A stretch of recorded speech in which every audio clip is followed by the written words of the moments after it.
Guys, കുറച്ച് പപ്പടം പൊള്ളിച്ചാലോ? പപ്പടം പൊള്ളിക്കാനിരിക്കുമോ?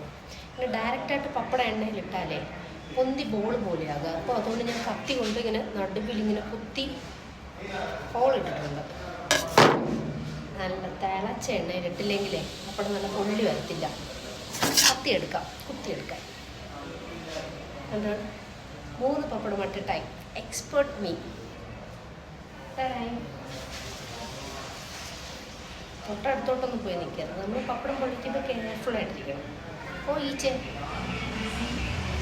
പൊന്തി വന്ന് നോക്കിയിട്ട് എടുത്ത് തിരിച്ചിടണം. പൂരിയൊന്നുമില്ല, വെയിറ്റ് ചെയ്യേണ്ട ആവശ്യം, പെട്ടെന്ന് എടുക്കാം. 3 പപ്പടം